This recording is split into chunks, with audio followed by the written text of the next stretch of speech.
بس 3 سال کا ہو گیا ہے تمہارا بیٹا، اب دوسرا بچہ پیدا کر لو، ایک اور لے آؤ، فیملی کمپلیٹ ہو جائے۔ یہ بیچارہ اکیلا فیل کرتا ہوگا، اس کے ساتھ کوئی کھیلنے والا ہونا چاہیے نا۔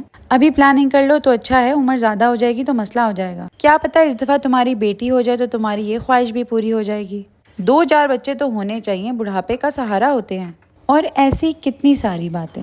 آپ لوگوں کو نہیں لگتا کہ کسی سے پوچھنے کے لیے یہ کویسچنز کچھ زیادہ ہی پرسنل ہیں؟ یو نیور نو کہ جس انسان سے آپ یہ باتیں کر رہے ہیں اس کی لائف میں کیا اسٹرگلز چل رہے ہیں۔ کوئی فائنینشلی پریشان ہے تو کسی کی صحت اچھی نہیں ہے، اور کئی لوگ چاہتے ہیں کہ وہ اس نعمت سے نوازے جائیں، but there is no hard لک۔ سو ایسے میں اس طرح کی باتیں کرنے سے آپ لوگوں کو نہیں لگتا کہ کوئی ہرٹ ہو سکتا ہے؟ جیسے مجھے ایک عجیب قسم کی کڈنی ڈیزیز ہے، اور جب میں اورحان کی دفعہ ایکسپیکٹ کر رہی تھی، my pregnancy was so difficult I can not tell you. شاید سننے میں یہ بات اتنی مشکل نہیں لگتی ہوگی اور سب سوچتے ہوں گے کہ پریگنینسی میں تو سب کی ہی طبیعت خراب ہوتی ہے، but my case was very difficult. There are hundred of things which I can not eat and my body is allergic to them. اس صحت کے معاملات کے ساتھ میں اپنی نارمل زندگی اور رسپانسبلٹی ہی صحیح طریقے سے نبھا لوں، میرے لیے یہی بہت بڑی بات ہے۔ میں شاید دکھنے میں ٹھیک ٹھاک لگتی ہوں، but I have so many health issues. کبھی میری کڈنی سویل ہو جاتی ہیں تو کبھی میرا لیور فیٹی ہو جاتا ہے، کبھی میرا ہارٹ انلارج ہو جاتا ہے تو کبھی میرا تھائرائڈ ٹریگر ہو جاتا ہے، اور ان سب چیزوں کے ساتھ مجھے کبھی کبھی سویر، انزائٹی اور پینک اٹیکس پڑتے ہیں۔ آپ لوگوں سے زیادہ شاید میں چاہتی ہوں گی کہ میری مزید فیملی گرو کرے، بٹ کچھ چیزیں انسان کے ہاتھ میں نہیں ہوتی ہیں۔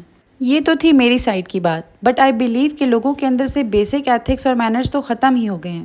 میرا نہیں خیال کہ کسی کو بھی رائٹ ہے کہ کسی سے اس طرح کے سوال پوچھے۔ ابھی لوگوں کی شادی کو 1 مہینہ نہیں ہوا ہوتا اور لوگ ان سے ایسے کویسچنز کرنے لگ جاتے ہیں۔ مجھے نہیں سمجھ میں آتا کہ لوگوں کو کیا کریوسٹی ہے کہ کسی کی زندگی میں کیا چل رہا ہے۔ میرا مشورہ مانیں تو اپنے آپ پر دھیان دیں اور دوسروں کو ان کے حال پہ چھوڑ دیں۔